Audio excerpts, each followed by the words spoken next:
بسم الله الرحمن الرحيم. طلبة الصف الرابع كلية الطب، مادة أمراض الجهاز التنفسي. محاضرتنا لهذا اليوم هي حول أورام الجهاز التنفسي. Tumor of the bronchus and lung. Introduction. As you know, we have two types of tumor, primary or secondary. So, the pulmonary systems or lungs are prone to the primary tumor, which is called primary bronchial carcinomas, and also prone to the metastasis tumor, which is called secondary metastatic pulmonary deposit.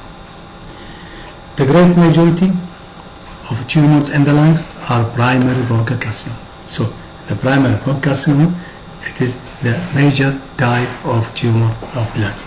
And in contrast to many other tumors, the prognosis remains poor. Tumors or carcinomas of many other organs, as well as osteogenic and other sarcomas, may cause metastatic secondary tumors deposit in the lung. The most common cause of death from cancer worldwide, and it causes about 1.4 million deaths per year. Tobacco use is the major preventable cause of bronchogenic carcinoma. About less than 30% of patients surviving at 1 year, and about 6 to 8% at 5 years. This is the survival rate of the bronchogenic carcinoma, and about 30% of patients surviving at 1 year and 6 to 8% at 5 years. What about burdens of lung cancer? Lung cancer strikes about 900,000 men and about 300,000 women each year and worldwide. And this is account about 18% of all cancer death. More than a threefold increase in death since 1950. And the rate rising in women. Why? Female lung cancers deaths outnumber males in some Nordic countries, and this is explained by the increased incidence of the smoking habits among those women in those countries, and this leads to the rising rate of lung cancer in females, and the mortality outnumber the mortality in the males. And this is also overtaking breast cancer in several countries and making it the most common cause of cancer death in men and women. Now we discuss the primary tumors of the lungs. As I said, we have primary tumors and secondary tumors affecting the respiratory system or lungs. What about etiology of primary tumors of the lung? As I said, 90% is caused by cigarette smoking, and the risk being proportional to the amount of the smoke and to the tar content of the cigarette. So the risk increase depending on the amount of how many cigarette smoking, and also depend on the amount of the tar in the contents of the cigarette. So the death rates from the disease in heavy smokers is 40 times that in non-smokers. I mean 40-fold increase in the mortality death rate among heavy smoker than in non-smoker. This risk is slowly decreasing or fall after smoking cessation, but they remains above that in non-smokers for many years. Although it's decreased, but remains above that in non-smoker for many years. It is estimated that 1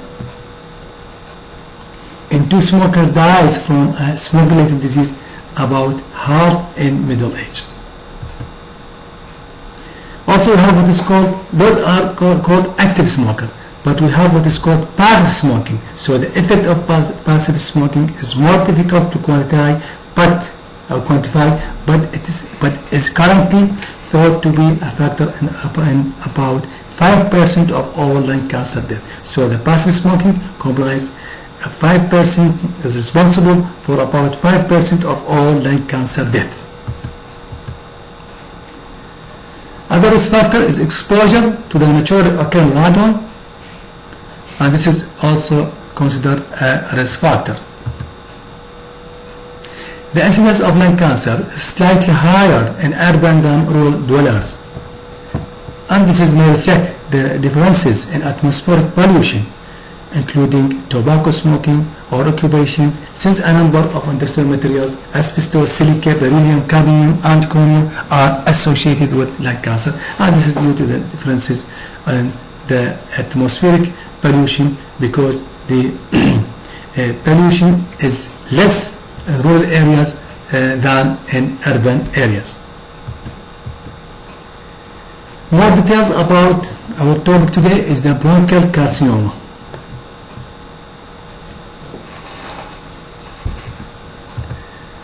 Pathology of bronchial carcinoma. Bronchial carcinomas arise from the bronchial epithelium or mucus gland. So it arises from bronchial epithelium or from the mucus gland. When the tumors occurs in the large bronchus, symptoms arise early. But when the tumors are originating in a peripheral bronchus, can grow very large without producing symptoms, and this is resulting in the delay in the diagnosis, and this leads to the delaying diagnosis. So when the tumor occurs in a large bronchus, symptoms arise early, but when the tumors originate in the peripheral bronchus, can grow very large but without producing symptoms, and this is leading to the delay in the diagnosis. Peripheral tumor, especially what is called the squamous tumors, may undergo central necrosis and cavitation and may resemble lung abscesses on chest X-ray, as you will see below. Bronchial carcinoma may involve the pleura either directly or by lymphatic separate, and may extend to the chest wall, invading the intercostal nerves or the bronchial plexus and causing pain, and this is responsible for a variety of the symptoms and signs of bronchogenic carcinomas. We will discuss later.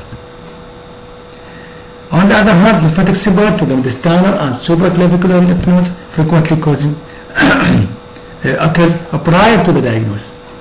So before the diagnosis of the bronchogenic carcinoma, the lymphatic separate to the intestinal and supraclavicular lymph nodes lead to the sign and symptoms which might occur before the diagnosis of bronchogenic carcinoma. Blood-borne metastases occur most frequently or most commonly where? To the livers, second to the bones, brain, adrenals, and skin. So these organs in sequence or in frequency prone to the metastasis of lung cancer, secondary metastasis of lung cancer. The first organ involved is the liver, second organs, bone, third brain, third adrenal, fourth adrenal, and the fifth one is the skin. Even a small primary tumors may cause widespread metastatic deposit, and this is a particular characteristic of what is called small cell carcinoma. So small cell carcinoma might be diagnosed while it is metastasized, because it is caused widespread metastatic deposit before detecting in the lung. This pictures of this cartoon shows the common cell types of bronchial carcinoma. Squamous cell carcinoma is the most common type, comprised 35% of the bronchogenic carcinomas. Adenocarcinomas is the second type in frequency, about 30%. Small cell carcinoma, about 60%, but it is mostly metastasized at the diagnosis. The last type or last frequent type is large cell carcinoma, which comprise about 15%. This is chest X-ray, as I mentioned in the previous slide, is a bronchogenic carcinoma, which is a squamous cell type, which is cavitate. This is cavitation, and this is resembling the lung abscess on the chest X-ray. What about clinical features of bronchogenic carcinoma? Lung cancers represent in many different ways reflecting local, metastatic, or panaplastic effect. What about local? First, the most common early symptoms is a cough. So, a change in the character of a smoker's cough, particularly if associated with other new symptoms, should always raise suspicion of bronchial carcinoma. Other presenting symptoms is hemoptysis, and is again common, and especially with central bronchial tumor. Occasionally, central tumor invade large vessels, causing sudden massive hemoptysis and may be fatal. Other presenting symptoms is bronchial obstruction, as seen in the figures below. This is a bronchial obstruction, which is due to the displacement of trachea, heart, and other mediastinal structure to the right. Also due to the compensatory emphysema of the lung. This is compensatory emphysema, and this is shifting of the trachea, main trachea, due to the obstruction here. Also, elevation of the diaphragm, as you see, right diaphragm elevation, and this is the site of obstruction in the right main bronchus. The obstruction in the right main bronchus due to the shifting of the mediastinum and trachea to the right side, and compensatory emphysema of the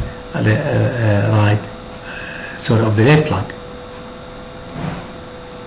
This is again show the radiological features of lobar collapse caused by bronchial obstruction, and this is the dotted lines shows the usual or normal side of the diaphragm. As you see, it's elevated here, diaphragm. This is collapse of the left upper lobe, collapse of the lingula, left lower lobes, and due to the elevation of diaphragm, right upper lobe and right middle lobe.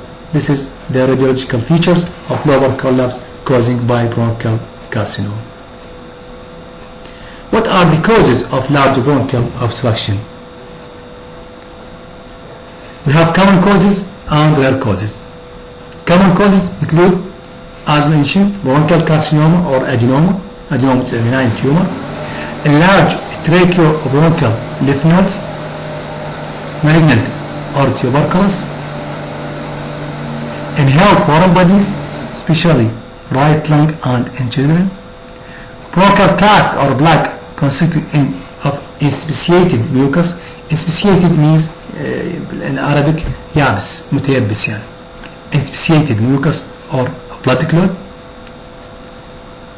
Collection of mucus or mucopus contained in the bronchi as a result of ineffective expectoration, especially post-operative following abdominal surgery. These are the common causes: bronchial carcinoma, enlarged tracheobronchial lymph nodes, inhaled foreign bodies, tooth in children, bronchial cast of plaque or blood clots, collection of mucus or mucopus retained in the bronchi due to the ineffective expectoration. Other rare causes: aortic aneurysm, giant cleft atrium, pericardial effusion, congenital bronchial atresia, and fibrous bronchial structures.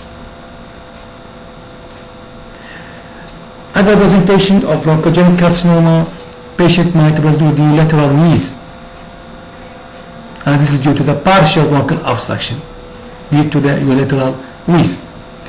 Other presentation is a pneumonia that occurs at the same site or respond slowly to it. When the pneumonia is respond slowly to the treatment, or when the pneumonia occurs at the same site, particularly in smoker, should always suggest an underlying bronchial carcinoma. So, I repeat, when the pneumonia occurs at the same site, recur at the same site, or respond slowly to the treatment, particularly in the smokers, should always suggest an underlying bronchogenic carcinoma. Other presentation is stridor, which is harsh inspiratory noise, occur when the lower trachea, carina, or main bronchi are narrowed by the primary tumor or compression from malignant enlargement of the subcarinal and paratracheal lymph nodes. Other presentation clinical features of bronchogenic carcinoma is breathlessness, and this is caused by collapse or pneumonia or by tumor causing a large pleural effusion or compressing a phrenic nerve, causing diaphragmatic paralysis. This is a breathlessness. Other symptoms is pain and nerve entrapment. Entrapment means pressure, ضغط or خنق. This is due to the pleural pain due to the invasion of the pleura. Intercostal nerve involvement causes pain in the distribution of thoracic dermatomes. This is due to the, again, to the pain. Other symptoms due to the pain and nerve entrapment is what's called hormone syndrome. Hormone syndrome defined as ipsilateral, I mean the same side, ipsilateral parietal partial ptosis, enophthalmos, small eye, meiosis, small pupil, and hypohidrosis or anhidrosis of the face. So I repeat, ipsilateral partial ptosis, enophthalmos, meiosis, and hypohidrosis or anhidrosis due to the involvement of the sympathetic chain at or above the stellate ganglion caused by carcinoma of the lung apex. Other presentation is called Pankos syndrome. What means by Pankos syndrome? Pankos syndrome is pain in the shoulder and inner aspect of the arm, sometimes with a small muscle wasting in the hand. So pain in the shoulder and inner aspect of the arm with a small muscle wasting in the hand indicate malignant destruction of the T1, thoracic 1, and cervical atrials in the lower part of brachial plexus by an apical tumor. Other presentation is a mediastinal subred.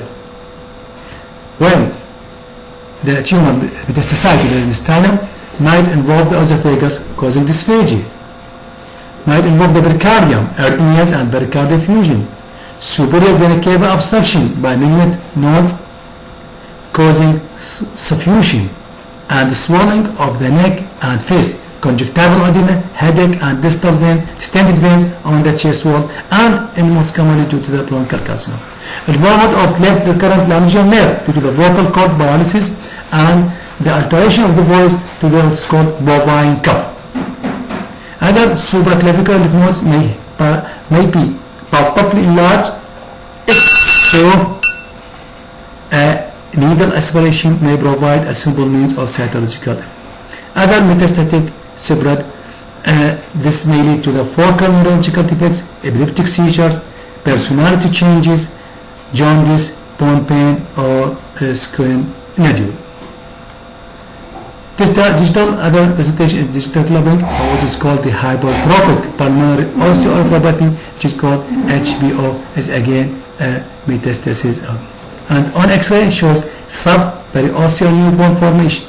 Another investigation or other presentation is non-metastatic extrapulmonary effects. Thank you.